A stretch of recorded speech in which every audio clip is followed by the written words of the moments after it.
All right, everyone. Right now, a bunch of senators are quietly trying to pass the anti-Israel boycott bill, which is unconstitutional. And if it passes and it's actually applied fairly swiftly, it'll get knocked down, I believe, by federal courts. They might not issue an injunction day one. They might issue, because of the laundry list of groups that oppose it, including the ACLU. They might knock it down like as soon as it passes, pass an injunction, drag it before SCOTUS.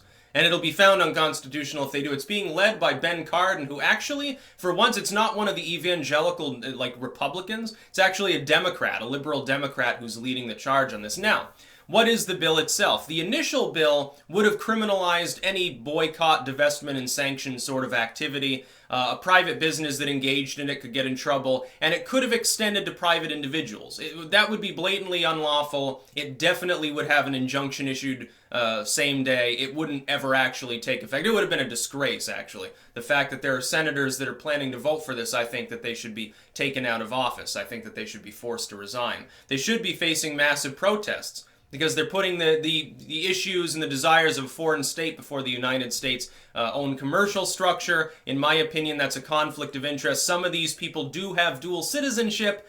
I think that's a conflict too. In all honesty, I have a problem with that. It's like Ted Cruz had Canadian dual citizenship for the first term in the Senate, most of it.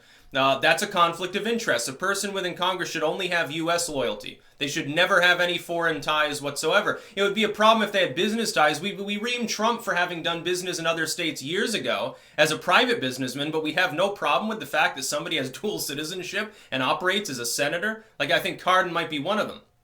I know there have been dual citizens with other countries. But here's what I would say. And then the second wave of the bill, which has been restructured somewhat to take heat off of it, it only applies to businesses, and it only applies to the more explicit side of boycotting Israel. Like if they were to openly call for and say, yes, I'm joining the BDS movement or something officially and sign off a paper, they could get in trouble. Otherwise, they could just quietly remove Israeli products if they support it anyway.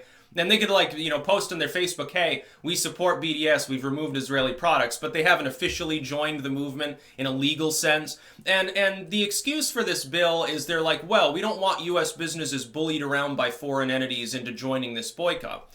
That happens all the time, though. Why only Israel? Why don't you just pass a general omnibus bill that bans U.S. businesses from ideological and materially supporting any foreign boycott of any kind? Why is it limited to this one particular state? Could it be that you're pandering for votes from certain and money from certain politically connected groups within the country that every evangelical fawns over because they think Netanyahu is Jesus? Oh yeah, I think we found a problem. Here's what I would say. I oppose the bill. I expect it to be, shot down if it gets passed anyway. They're trying to sneak it into the budget for a reason. It's because if the average person knew that this bill was being seriously considered, and they weren't doing it quietly, and they were doing it openly as a standalone bill, there would be a lot of protesters right now in D.C., and you've even got some people within the Senate that openly support BDS. Unfortunately, they tend to be the Islamic members of Congress, so that sets up its own partisan problem, and it really doesn't need to be. Here's what I would say. The BDS movement itself, if a business wants to embrace it, so be it. They should be able to do so. The idea that Congress has any right to fine or jail somebody because they support a boycott of a foreign state is ignorant. It's not actually true. I seem to recall that a lot of you had no problem with people boycotting France right after 9/11. Right after the invasion of Iraq. Remember, France decided not to join our coalition of the willing, and so all of a sudden, French fries became freedom fries, and people were smashing their $50 wine bottles in the gutters and stuff, like a bunch of morons, a bunch of ignoramuses.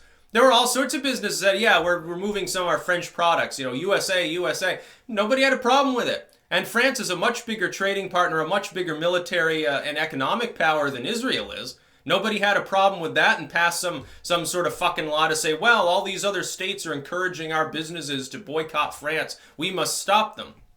By the way, if there were a bunch of Russian dual citizens in Congress, I think that a lot of the people that have a problem with talking about the issue wouldn't have a problem about it anymore, now would they? Feinstein's driver was a Chinese spy for like 2 decades.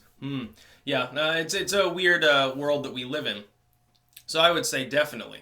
I oppose this. Again, probably be shot down anyway, but it shouldn't be passed in the first place. The fact is, any senator that's considering voting for this should think twice. about that fact, and perhaps they should face, calls for resignation if they sign off on it. The idea that the U.S. Congress would favor a foreign state's economy over the rights of our free businesses here in the United States within their commercial framework to do as they please, and then try to cover up the fact that they believe that way by saying, oh, no, we're trying to defend U.S. businesses from foreign pressure. The pressure is going to be there anyway. What do you think BDS as an organized movement would actually do? They'd say, okay, we realize that you'll get in trouble if you sign off for BDS. Just you fucking remove the Israeli products and leave it at that. It's the same thing. It just means that they'll do it more quietly. It's not actually, the bill won't even accomplish what it seeks to accomplish. If it even was successfully passed and didn't immediately get an injunction issued by, one of the federal courts in the United States, have to go before SCOTUS. So it's a shit show. It's ridiculous. It's not, there's no point to it. I don't understand what they're accomplishing other than pandering. They're trying to pander, so they can get votes and money, and they could be more pro-Jesus, more pro-Holy Land. That's what a lot of these people ultimately are controlled by their religion. And their religion has taught them through misconstruing the Bible usually. They don't even understand it. They haven't read it cover to cover, I guarantee. Or they don't understand Judaism at all, and they don't understand that the secular government of Israel cannot possibly be considered holy under the auspices of a religiously Jewish system. That the Orthodoxy, the more religious Jews, basically shun the notion that would be a proper authority. There have been situations, there's a situation a couple of years ago where something like 10,000 Orthodox Jews rallied in New York City to protest the nation of Israel and its occupation of Gaza.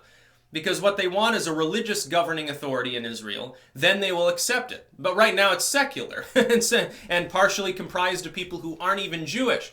There are people who practice other religions that are sort of part of that political process. They see that as a spiritual aberrance.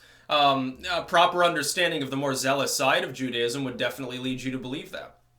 So yeah, as for the BDS movement, who fucking cares if it's being organized by foreign groups? A U.S. business has a right to engage in that if they want, just as they have a right to engage in business or not engage in business. It's like Silicon Valley, when they get, suggestions from European governments to crack down on speech here. Is that not the same thing and 1,000 times worse in affecting the actual speech, the actual content creation of private individuals in the United States, tempering the First and Fourth Amendments by default in so doing? I would think that would be a much bigger concern, but no, it's not, because these people's religion doesn't mention Facebook, I suppose. That's about all. Peace out.